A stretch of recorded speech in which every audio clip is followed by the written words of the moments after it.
Bismillahirrahmanirrahim. Assalamu alaikum second year students and welcome to the physics room of online support program Army Public College Salkot Kent. Myself Irtaza Iqbal and I am your physics lecturer. So students, as we have started chapter number 12, that is current electricity, in our previous lecture, and we have studied about introduction of current electricity. So today our topic is Ohm's law and we are going to discuss statement of Ohm's law, mathematical expression and ohmic and non-ohmic conductors. So students, let's get started with Ohm's law. Students, Ohm's law is an important question for long, short and also for MCQ point of view for both paper. So start Ohm's law. Introduction.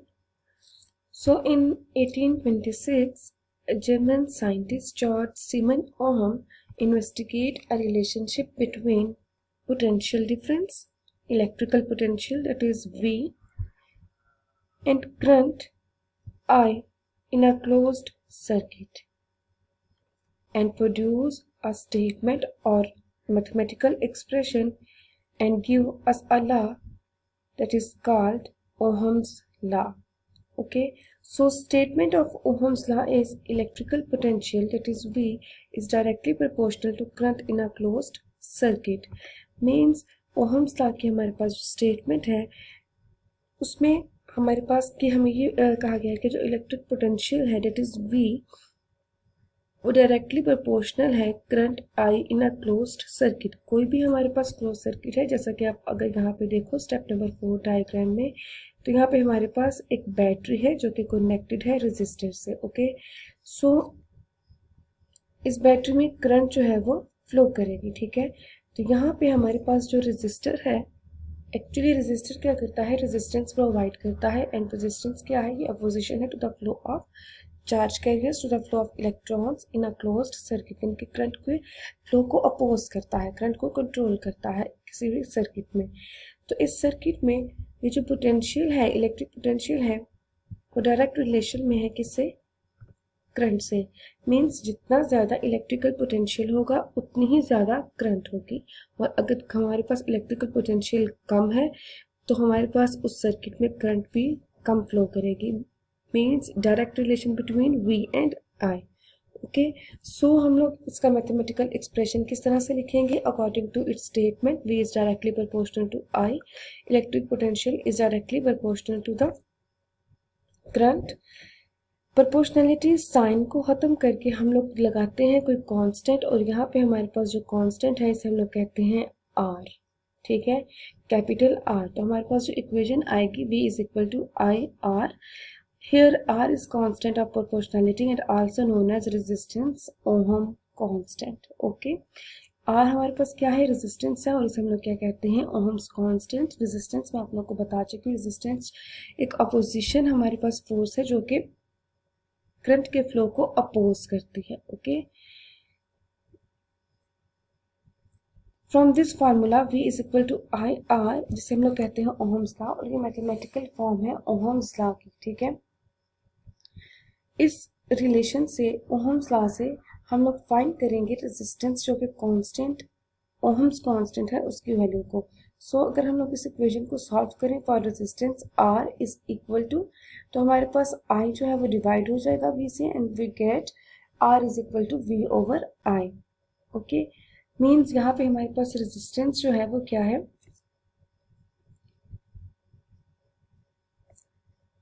Electric potential per unit current. ठीक है, means R is equal to V over I. अब अगर आप इस relation में देखो, that is V is equal to IR, तो यहाँ से हमारे पास पोटेंशियल डिफरेंस जो है वो डायरेक्ट रिलेशन में है करंट के. मीन्स कि हमारे पास जितना ज़्यादा पोटेंशियल है बैटरी का, उतने ही करंट जो है वो फ्लो करेगी. मीन्स कि उतने ही चार्ज के लिए उतने ही इलेक्ट्रॉन्स जो है वो मूव करेंगे, उतना ही करंट जो है वो प्रोड्यूस होगा. But here I and R are inversely relation to each other. हमेशा हमारे पास जो इक्वेशंस हैं इस फॉर्म में V is equal to I R, तो यहाँ पे हमारे पास V और I तो डायरेक्ट रिलेशन में है, बट I और R जो है वो इनवर्स रिलेशन में है, ठीक है। इट्स मीन्स कि रेजिस्टेंस ज़्यादा होगी अगर सर्किट में तो करंट कम फ्लो करेगी, और अगर रेजिस्टेंस हम लोग जो रेजिस्टर यूज़ कर रहे हैं उसकी वैल्यू कम है तो हमारे पास करंट जो है वो उस सर्किट में ज़्यादा फ्लो करेगी, ठीक है। तो ये याद रखना है कि करंट और रेजिस्टेंस जो है वो एक दूसरे के इनवर्सली रिलेशन में है, और पोटेंशियल एंड करंट जो है वो एक दूसरे के डायरेक्ट रिलेशन में है, ठीक है। और यहाँ पे हमारे पास की जो R है, R जो है वो कांस्टेंट है यहाँ पे, और उसे हम लोग ओहम्स कांस्टेंट कहते हैं। इसका फार्मूला है R is equal to V by I. To find unit of resistance हम लोग क्या करेंगे, R is equal to V over I. V is electric potential, और पोटेंशियल का यूनिट जो है वो वोल्ट है, करंट का यूनिट एम्पेयर है। सो ये डिवीजन में है तो हमारे पास आ जाएगा वोल्ट पर एम्पेयर, और इसको हम लोग कहते हैं 1 ohm, okay, 1 ohm. So you have to remember that the point that unit of resistance is volt per ampere, और इसे हम लोग क्या कहते हैं 1 ohm. Now how we define 1 ohm, that is unit of resistance.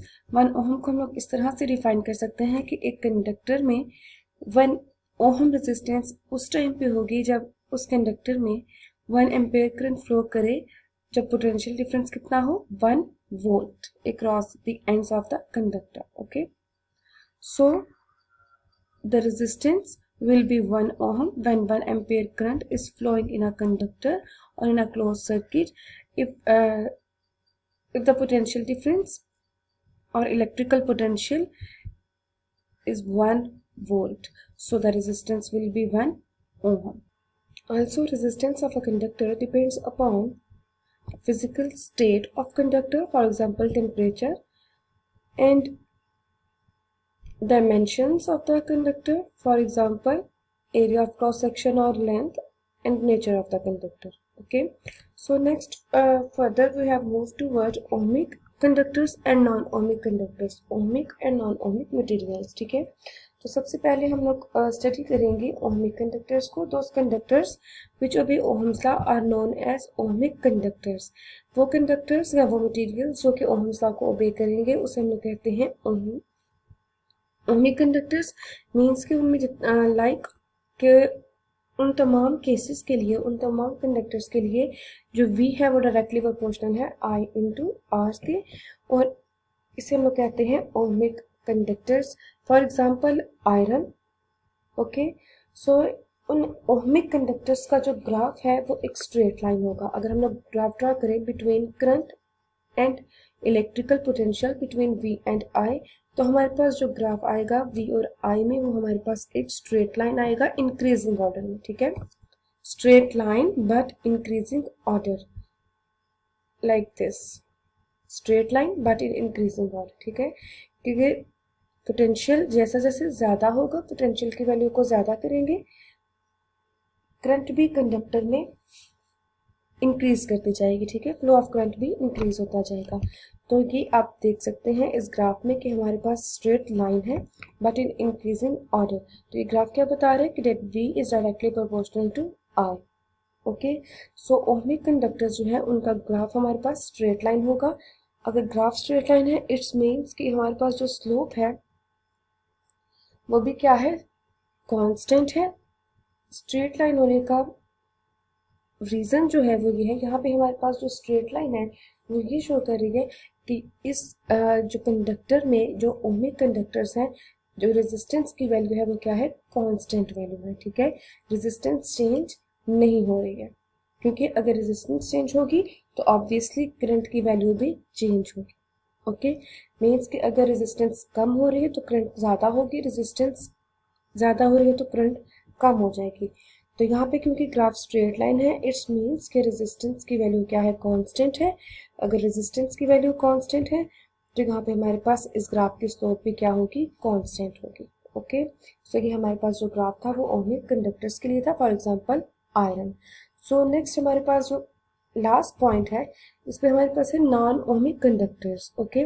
अब नॉन ओहमिक कंडक्टर्स कौन से हैं? Those conductors which does not obey Ohm's law are known as non ohmic conductors.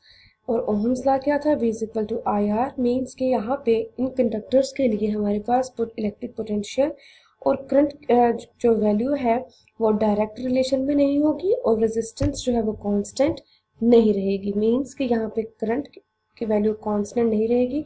अगर करंट की वैल्यू कांस्टेंट नहीं रहेगी तो हमारे पास ओहमिक कंडक्टर्स के केस में जो ग्राफ स्ट्रेट लाइन था, अब वो ग्राफ स्ट्रेट लाइन नहीं रहेगा। ठीक है, ग्राफ जो है वो वेरी करेगा हमारे पास। अब इसमें हमारे पास जो एग्जांपल है वो गोल्ड है, वो टंगस्टन हो सकता है। ठीक है, टंगस्टन फिलामेंट, जैसे जो कि हमारे पास फिलामेंट सिल्क के बल्ब पे यूज हो रहे हैं फिलामेंट्स, वो टंगस्टन के होते हैं। ठीक है, क्योंकि उनका हाई मेल्टिंग पॉइंट होता है तो उसे हम लोग यूज करते हैं फिलामेंट्स बनाने के लिए। टंगस्टन है, गोल्ड है, तो इनके लिए हमारे पास जो ग्राफ आएगा VI कर्व कह सकते हो, IV ग्राफ कह सकते हैं। जो हमारे पास करंट और इलेक्ट्रिक पोटेंशियल का जो कर्व होगा वो स्ट्रेट लाइन नहीं होगा। ओके, अब वो हमारे पास किस तरह से होंगे? वो हमारे पास वेरिएबल ग्राफ्स होंगे, वेरी करेंगे। किस तरह से वेरी करेंगे वो हम लोग नेक्स्ट देखते हैं। नॉन ओहमिक मटेरियल्स में हमारे पास आ जाएंगे, या नॉन ओहमिक कंडक्टर्स में हमारे पास आ जाएंगे सेमीकंडक्टर डायोड है, टंगस्टन फिलामेंट है और गोल्ड, इसे हम लोग क्या कहते हैं? Non ohmic conductors. ठीक है, जैसा कि यहाँ पे अगर आप देखो तो लिखा है the Ohm's law is not valid for all conducting materials. जितने भी कंडक्टिंग मटेरियल्स हैं उनके लिए जरूरी नहीं कि ओहम्स लॉ सब पे वैलिड हो। Those materials are which the slope of current versus potential graph is not constant are called non ohmic material. जिसमें हमारे पास स्लोप जो है, मीन्स कि जो IV कर्व की जो स्लोप है वो कांस्टेंट नहीं होगी, रेजिस्टेंस कांस्टेंट नहीं होगी। इट्स मीन्स कि वो मटेरियल्स जो हैं वो हमारे पास नॉन ओहमिक मटेरियल्स हैं, नॉन ओहमिक कंडक्टर्स हैं। ठीक है, हमारे पास जितने भी ओहमिक कंडक्टर्स हैं, ठीक है, वो ओहम्स लॉ को स्ट्रिक्टली ओबे करेंगे। ठीक है, और ओहम्स लॉ को मोस्टली जो है वो ओबे करते हैं मेटेलिक कंडक्टर्स, मेटल्स। ठीक है, मेटेलिक कंडक्टर्स ओबे करेंगे, that are metals. You have to remember that which materials obey Ohm's law and which materials do not obey Ohm's law. Okay, so here are the VI curve or VI graph for non ohmic conductors. ये तो metals के लिए थी, और metallic conductors जो है वो ओबे करेंगे ओहम्स लॉ को, तो ये ओहमिक के लिए थी जो कांस्टेंट इंक्रीजिंग ऑर्डर में है। अब अगर आप देखो तो ये फिलामेंट लैंप है, यानी कि टंगस्टन। थर्मिस्टर है, थर्मिस्टर जो है वो टेम्परेचर डिपेंडेंट रेजिस्टर होता है। सेमीकंडक्टर्स डायोड है। ठीक है, तो यहाँ पे इन तीनों के लिए जो IV कर्व है वो कांस्टेंट नहीं है, मींस रेजिस्टेंस कांस्टेंट नहीं होगी। सो ये तीनों हमारे पास जो मटेरियल्स हैं वो नॉन ओहमिक कंडक्टर्स होंगे, नॉन ओहमिक मटेरियल्स होंगे। ठीक है, अब इस तरह और इनकी कर्व्स जो हैं वो हमारे पास इस तरह से वेरी करेंगे।